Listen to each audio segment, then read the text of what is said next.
Llegó el momento. Vamos a empezar a analizar las preguntas del referéndum del 21 de abril de 2024. Vamos a responder la pregunta A de la consulta popular.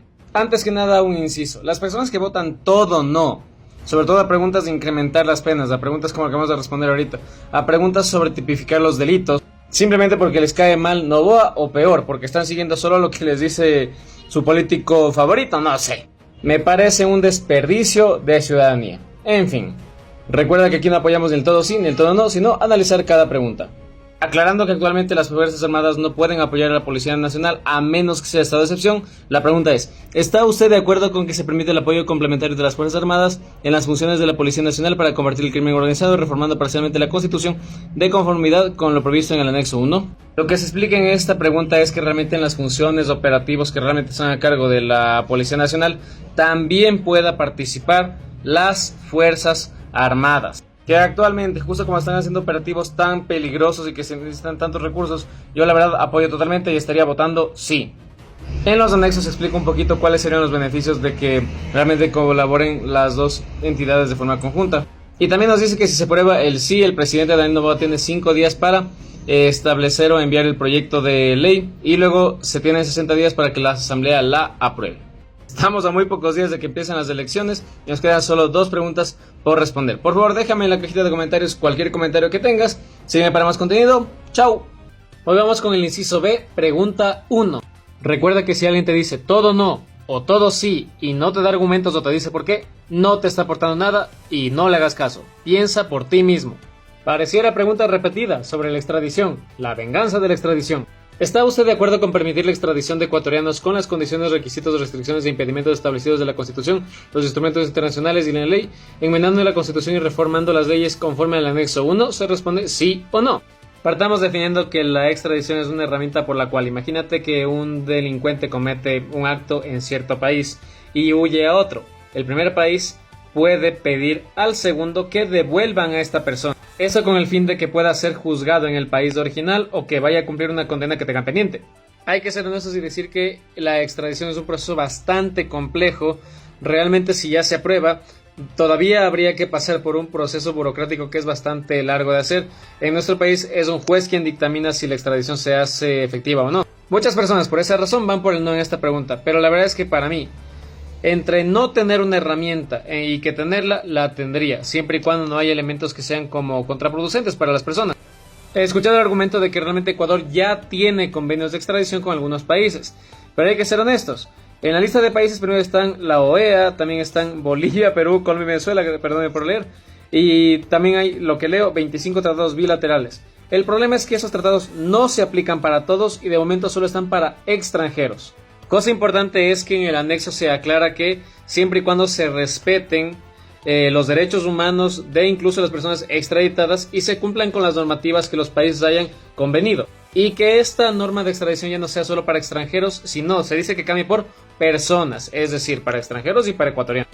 Y es muy cierto que en este momento la extradición no es la herramienta que nos va a salvar de toda la delincuencia y el crimen organizado que existe. Pero yo no veo razón para acogerla de una vez y que nuestro país deje de ser un lugar atractivo para la delincuencia, sobre todo la delincuencia organizada, y que sea un lugar del que no te van a poder sacar. En esta pregunta voy a estar votando sí.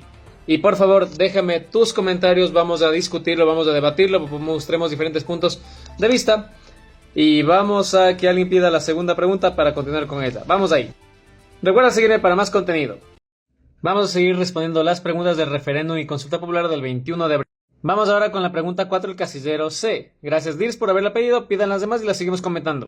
¿Está usted de acuerdo con el establecimiento de judicaturas especializadas en materia constitucional, tanto en primera como en segunda instancia, para el conocimiento de las garantías jurisdiccionales que les corresponda, enmendando la Constitución y reformando la Ley Orgánica de Garantías Jurisdiccionales y Control Constitucional, de acuerdo con el Nexo 2?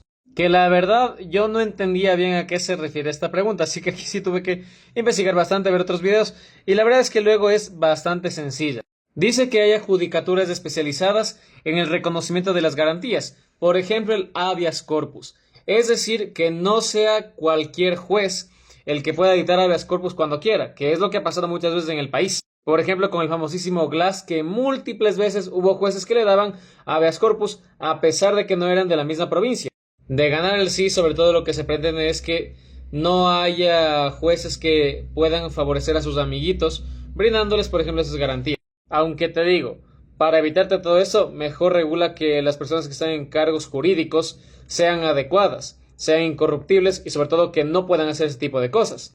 Pero bueno, de momento me parece algo bastante positivo, no entiendo por qué alguien diría que no. Lo que se busca sobre todo es que haya un poco de transparencia y en esta pregunta voy a votar que sí. Responde en la cajita de encuesta qué es lo que tú votarías, déjame todos sus comentarios, sus argumentos, por favor trata de que sea algo con sentido, solo decir no, no me sirve de nada. Claro, si también me dices sí a todo tampoco me sirve mucho. Sígueme para más contenido, chao. Seguimos respondiendo las preguntas para el referéndum consulta popular del 21 de abril. Gracias usuario Dirs por pedirla, si quieres alguna otra la pones en los comentarios y la respondes. Y recuerda que si alguien te dice todo no o todo sí, ahí no es. Pregunta 3 Casillero D. ¿Está usted de acuerdo con que el Estado ecuatoriano reconozca el arbitraje internacional como método para solucionar controversias en materia de inversión, contractuales y comerciales? Pongámoslo de esta manera. Si alguna vez hay un conflicto económico comercial entre alguna empresa privada, no sé si también pública, me imagino que no, y el Estado ecuatoriano, de momento siempre se debería regir eso bajo las leyes y normas ecuatorianas. Lo que quizás muchas veces ahuyenta a ciertas empresas internacionales, empresas privadas, a invertir en el Ecuador. Con el arbitraje lo que se buscaría es que cuando haya uno de esos conflictos sea un mecanismo, sea una entidad internacional la que tome mano en este arbitraje. Cosas positivas es que si se permite el arbitraje internacional, el Ecuador se vuelve mucho más atractivo para la inversión de más empresas privadas, de empresas internacionales y más. Pero luego hay razones por las que votar sí me asusta bastante. Y es que realmente Ecuador sí está inmerso en algunos casos con algunas empresas privadas en las que realmente justo el arbitraje internacional ha fallado en contra de Ecuador o realmente Ecuador ha sido la entidad que sale perdiendo. El ejemplo que se utiliza bastante es el caso Chevron, al que me parece que debemos 2.000 millones de dólares. Y si el Ecuador tiene una deuda altísima con empresas privadas, realmente sabemos que este no es el momento como para empezar a saldar esas deudas. Estamos en una crisis económica terrible. De ahí me gustaría que alguien con criterio y siendo imparcial me ayude con ese dato.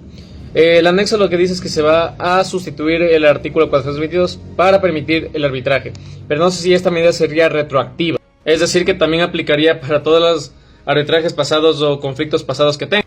Y mientras sea así, en esta pregunta estaría votando no. Y aquí les puedo resumir que realmente yo solo hay dos preguntas en las que estoy seguro que voy a votar no y son la D y la J. La pregunta C todavía estoy indeciso y en las demás votaría sí. Y por último, hay algo que me molesta muchísimo, sobre todo la información que hay en internet, y a los únicos que les veo realmente litigando mucho por el no, son a personas que están en contra del gobierno actual. Obviamente la típica banda correísta, que no entiendo por qué el correísmo se opone a que seamos súper duros con los delincuentes. Pero luego también hay expertos en muchísimas áreas que los que están a favor del gobierno dicen que sí, los que están a favor del gobierno dicen que no. Me molesta mucho esta falta de imparcialidad, la verdad. Pero bueno, para eso tienes mi canal, tu espacio seguro e imparcial, ya que no soy seguidor de ningún partido político. Y si el gobierno de turno hace algo mal, lo vamos a decir. Puedes pedir las demás preguntas, por favor déjame tus comentarios. Sígueme para más contenido. ¡Chao! Vamos a responder la pregunta E para la consulta popular del 21 de abril, la que habla sobre el contrato por horas. Gracias NMW42 por pedirla, pidan la siguiente y la respondemos. Dice, ¿está usted de acuerdo con enmendar la Constitución de la República y reformar el Código de Trabajo para el contrato de trabajo a plazo fijo y por horas cuando se celebre por primera vez entre el mismo empleador y trabajador, sin afectar los derechos adquiridos de los trabajadores de acuerdo con el anexo 4? Para mí es una pregunta bastante difícil porque creo que hay razones para el sí y para el no, así que vamos a ver cada uno. Partiendo de hechos, son más de 4 millones de personas las que se censan como trabajadores informales. La desventaja más grande es que si quieren tener afiliación tienen que hacerlo de forma autónoma. En la Constitución actual no está permitido el trabajo a plazo fijo, es decir, tú trabajas desde esta fecha hasta esta fecha. O el trabajo por hora, es decir, que tú tantas veces que vengas del trabajo tienes que trabajar tantas horas y ya. Solo es legal el trabajo a tiempo indefinido. Le veo cosas súper positivas para personas que tanto como empleador o empleado están incursionando en el mercado laboral por primera vez. Porque realmente esto abre la oportunidad de que personas, no sé, por ejemplo, estudiantes que solo tienen unas poquitas horas para dedicarle a otras actividades, puedan ser contratados por horas. Es decir, por contrato tú vienes desde las 2 de la tarde hasta las 6. Y como empleador está súper bien que realmente si tienes una persona que la necesita solo en la mañana, por ejemplo, le haces un contrato por horas. Y realmente no hay como este desperdicio que el resto de horas que tendría que completar para las 8. Quizás tuvieras que inventarle actividades para que complete su tiempo de trabajo. Algo positivo de formalizar el trabajo por horas o plazo fijo es que realmente se ve estadísticamente que aumentaría el precio por hora. Según el Ministerio de Trabajo, el precio que una persona gana por hora actualmente oscila entre el $1.14 y $1.64. Si se formaliza el trabajo por hora, se consideraría $460 del salario mínimo dividido para 40 horas laborables a la semana. El pago por hora debería ser de 2.88, más de lo que ahorita se podría estimar. Vamos por una de las partes del no. Pero primero vamos a empezar desmontando una mentira terrible que basta con leer un poquito para saber que no es cierta. Mucha gente que apoya el no dice que en ese sentido muchísimos empleadores empezarían a ponerle a sus empleados por horas, haciendo que realmente el pago de muchísimas personas baje. Que sí suena terrible, pero la misma ley dice que el contrato por horas se estipula solamente cuando se celebra el primer contrato entre un empleador y empleado. Es decir, respetando a las personas que ya trabajan bajo una ley de contrato indefinido. Ahora, lo que sí no me gusta mucho de esta ley es que realmente le estás obligando a las empresas a, digamos, afiliar a tus empleados. Y tú dirías, capaz que si tengo que obligar a más personas a afiliarles al IES, quizás no me beneficia tanto. Y ahí se me ocurre que de pronto podría ser que menos empresas quieran contratar a personas por horas. Aunque si eso más bien incentiva que la gente haga contratos indefinidos, me parece también buena cosa, ¿no? En general no me gusta cuando quieren obligar a las empresas, sobre todo el sector privado, a hacer cosas por ley. Para mí, cada empresa debería manejarse como quiera y pueda. Claro, yo que alguna vez sí quiero ser empleador, me gusta mucho que solo necesito que venga alguien a ayudarme unas 4 horas al día. Entonces, le contrato por horas, me parece muy beneficioso. Y analizando entonces los pros y contras, en esta pregunta estaría votando sí. Aclarando algo importante, y es que también todas estas leyes, todas estas reformas no tienen ningún sentido si no se van a regular, si no se van a controlar y si no se va a aplicar un seguimiento real de lo que es, porque claro, echa la regla, echa la trampa. Por favor, déjenme sus comentarios, díganme qué piensan acerca de esta pregunta, qué puntos de vista tienen, pueden hacerme cambiar de opinión si tienen un buen argumento, y por favor, pidan la siguiente pregunta y la vamos a estar analizando. Un fortísimo abrazo, sígueme para más contenido, chao. Vamos a responder la pregunta F de la consulta popular y solo quedaría luego la H. Antes que nada, gracias Kim por esta pregunta adicional. ¿La Asamblea debe aprobar la reforma o el plan que se tiene para la reforma? Es afirmativo. Si gana el sí en alguna de las preguntas, el presidente tiene un lapso para remitir las preguntas a la Asamblea y luego la Asamblea tiene un máximo para debatir y aprobar. Así que por ahí también nos pueden jugar sucio, pero esperemos que no pase. Vamos con la pregunta F. ¿Qué dice? ¿Está usted de acuerdo con que las Fuerzas Armadas realicen control de armas, municiones, explosivos y accesorios permanentemente en las rutas, caminos, vías y corredores autorizados para el ingreso a los centros de rehabilitación social? Hay una peculiaridad y es que en esta pregunta no se menciona ningún anexo, solo consideraciones. Así que no establece cuánto tiempo tiene el presidente Daniel Noboa para remitir la pregunta a la Asamblea y cuánto hay para debatir y aprobar. No sé si por ahí se equivocaron o realmente si en la pregunta no está el anexo ya es que se va a aprobar, no lo sé. Pero regresando a la pregunta, lo que se busca es que realmente se haga un control exhaustivo, permanente, en las que son rutas o corredores para los centros de rehabilitación social. Es decir, que en los caminos, en los pasos que hay que hacer para que entren personas a las cárceles, etcétera, se haga un control exhaustivo y que no ingresen armas, municiones, etcétera.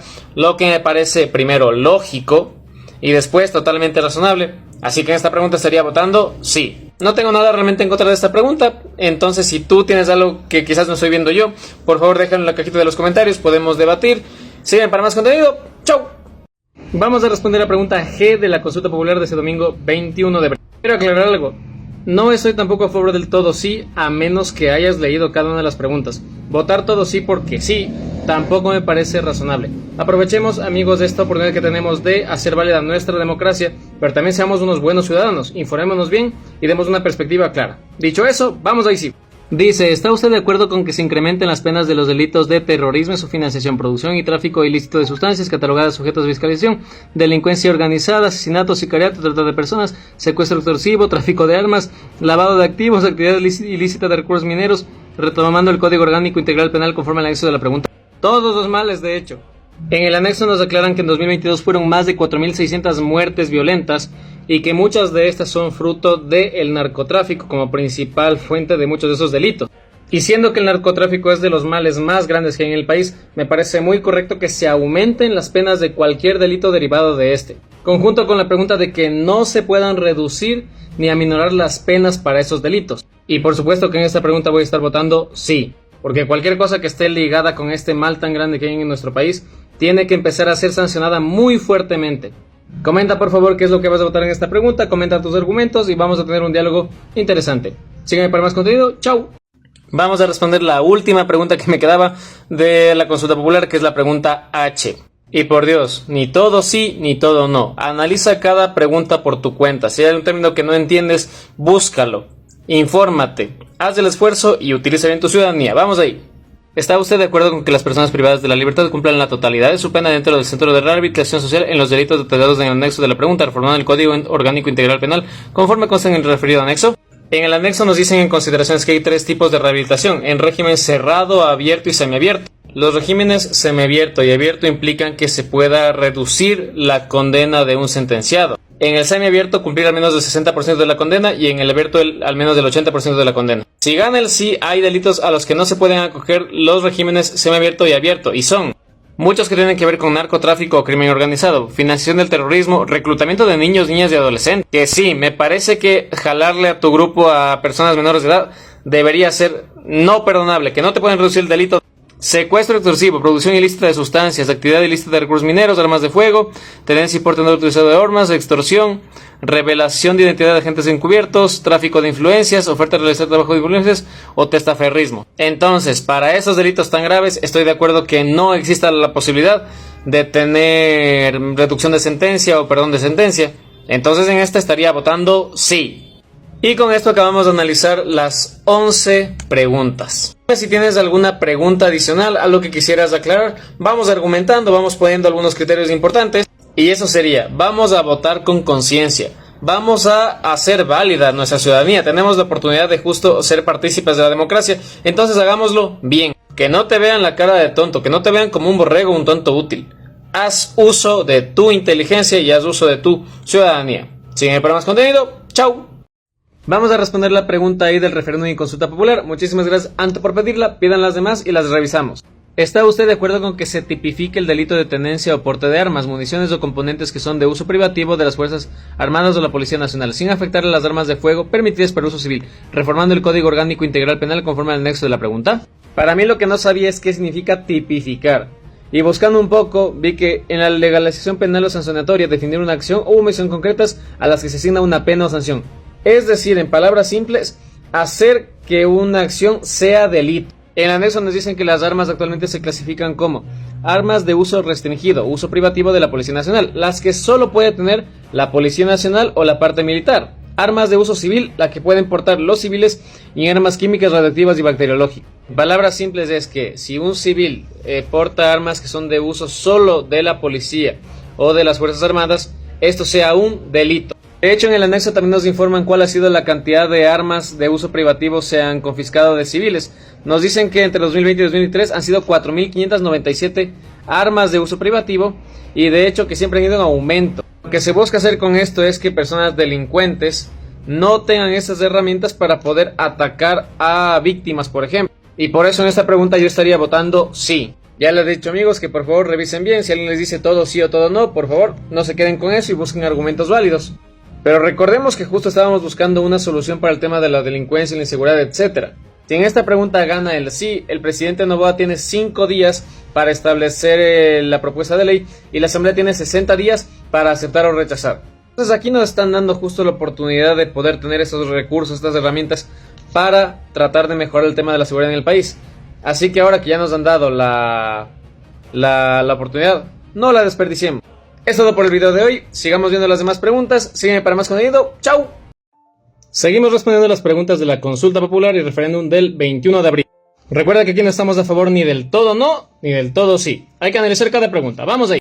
Casillero J, ¿está usted de acuerdo con que las armas, sus partes o piezas exclusivas, municiones o accesorios que fueron instrumentos o objeto material de un delito pueden destinarse al uso inmediato de la Policía Nacional o las Fuerzas Armadas, reformando el Código Orgánico Integral Penal conforme al anexo de la pregunta? O prácticamente que las armas o partes de armas que se recopilen en actos delictivos pasen a ser parte de la Policía Nacional y Fuerzas Armadas de forma más inmediata. Y vaya cifras preocupantes que en el anexo se menciona que hay 42.000 armas de fuego en los centros de acopio de evidencia. En el anexo se aclara que esto ya se hace, pero lo que se busca hacer es que se pueda incorporar este material más pronto. Bien, esa es la primera pregunta en la que no estoy de acuerdo. Sí le veo positivo que realmente se agilicen esos trámites para que ya se pueda hacer uso de esas. También creo que a veces esos tiempos son necesarios para que realmente se revise realmente la calidad del porte de ese tipo de municiones. Y me daría mucho miedo que sobre todo armas artesanales pasen a ser sujeto de uso directo de las Fuerzas Armadas o policía. Y como sabemos que realmente santo no es nadie, me preocuparía que de hecho esto les dé como la pauta para hacer un poco de tráfico de armas, que perfectamente podría ser. Me decepciona un poco que en las preguntas del referéndum, que realmente sí hay algunas que hablan sobre las armas, no se haya incluido lo que tenga que ver con la localización del tráfico, la localización de la producción ilegal, la producción artesanal de armas, etc. Creo que la motivación para esta pregunta es justamente agilizar esos trámites para que realmente se pueda hacer uso de estas armas más pronto, pero realmente me haces un poco esta idea. Y por eso en esta pregunta voy a estar votando no. Ahora, por favor, déjame tú en la cajita de comentarios tus argumentos de por qué sí, por qué no, estás de acuerdo o no, pero siempre hagámoslo con fundamento. Pidan en la cajita de comentarios la siguiente pregunta y sígueme para más contenido. ¡Chao! Vamos a responder la pregunta acá de la consulta popular de este domingo 21 de abril. Muchísimas gracias por pedirla y piden las que faltan poquitas y las vemos. Recuerda no conformarte con los que dicen ni todo sí ni todo no. ¿Está usted de acuerdo con que el Estado proceda a ser el titular propietario de los bienes de origen ilícito o injustificado, simplificando el procedimiento de la Ley Orgánica de Extinción de Dominio conforme al anexo de la pregunta? En los anexos se aclara que si esta pregunta gana el sí, el presidente Noboa tiene 5 días para remitir el proyecto de ley y máximo 60 días para que se debata y apruebe la propuesta. Y la pregunta es bastante sencilla, que cualquier elemento que se considere un bien, pero que sea de origen ilícito, por ejemplo, dinero de lavado de activos, o bienes adquiridos a través del lavado de activos, por ejemplo, una vez que han sido incautados, pasen a ser del Estado. Y mientras se regule esto de forma correcta, me parece bastante apropiado, la verdad. Y ojalá si ganara el sí, se aprobara mucho más rápido, porque de hecho, justo ahorita que están en vigencia los juicios por los casos Metástasis, Reconstrucción de Manabí, etc., y que se sabe que hay muchos políticos que han recibido muchísimo dinero en sobornos, sería bueno que ese dinero pase a estar en las arcas del Estado. Entonces en esta pregunta voy a estar votando sí. Pero dime en la cajita de comentarios si tienes algún otro criterio, alguna razón por la que no crees que eso debería aprobarse y la podemos discutir siempre y cuando tus comentarios sean coherentes. Sígueme para más contenido. ¡Chao!